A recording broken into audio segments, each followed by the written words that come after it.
To shape the mouth into the flute, I'm going to turn the flute around the other direction and I'm going to angle it down like this.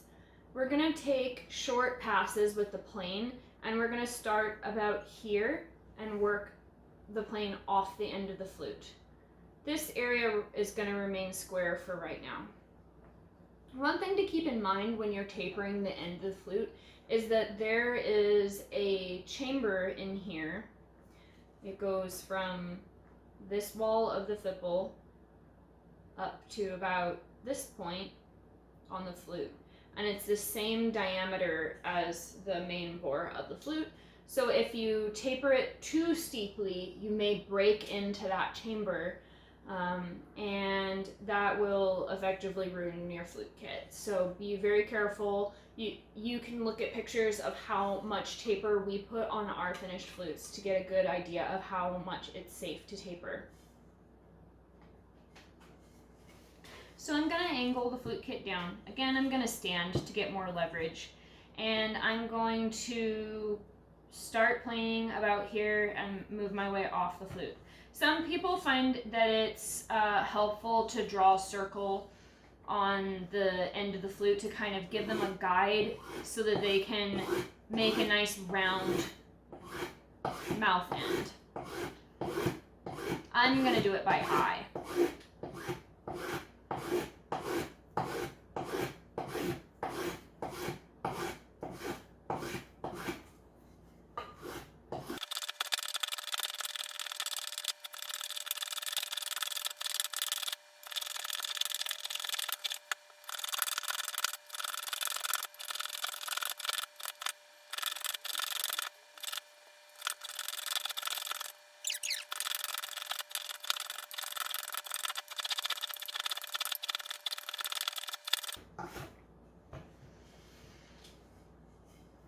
Once your flute is tapered an amount that you like, you can stop carving it. We're going to finish tapering it and round over this end so that it's not flat with sandpaper, as it's a lot easier to do it with sandpaper than it is to try to do it with this. But you could see, and I'll do a close-up video of this, you could see how I was taking small passes just at the end and rotating the flute as I carve.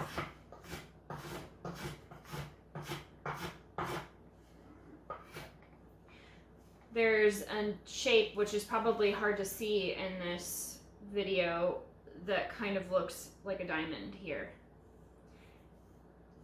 And I can kind of compare that on all sides and see that it's even. You can also look at the end of the flute and see that I have a nice round shape. So I'm pretty happy with the way that looks. I think I would like this area of the flute to be a little bit more round. So I think I'll hold it this way again, and I'm going to go over that area of the flute to round it a little bit more.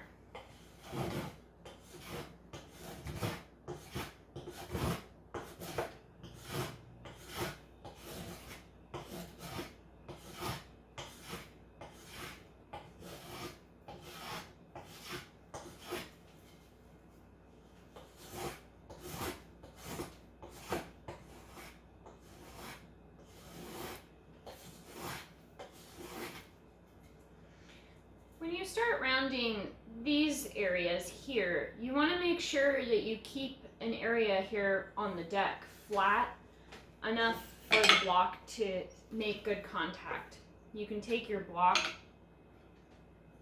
and you can even trace it on there, just to make sure that you don't round the deck over so much that your block doesn't sit flat anymore. You don't want to be able to see light when you look under your block. It should be sitting perfectly flat to make a nice seal with the flute there. So I know about how much I can take off, which is just a little bit. So I'm just going to be slow and careful in this area of the flute because it's very common for people to round the deck. This is the deck. To round the deck over, and then their block won't sit flat. It's fixable, but it's better if you don't make that mistake to begin with. Another thing is happening here that I want to point out. There's part of the grain that's really not liking being carved in the direction that I'm trying to carve it. So it's kind of taking big chunks out instead of nice peels. I'm gonna try turning the flute around like this and carving it in the other direction to see if that'll help. Sometimes that does the trick. Sometimes it's better to just set the plane aside and shape that with sandpaper because it can be really annoying. That's working. I'm being really careful to keep my hands away from the plane.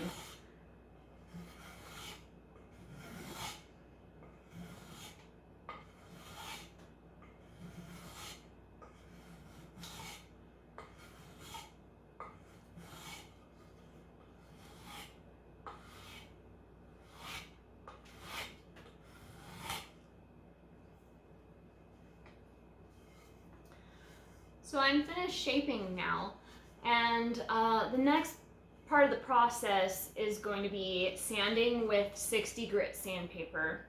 The 60 grit sandpaper is very coarse and it'll finish the shaping process. So when you're finished with the plane, your flute's going to still feel angular. It's not perfectly round, but it's quite easy to sand it smooth with that coarse grit of sandpaper.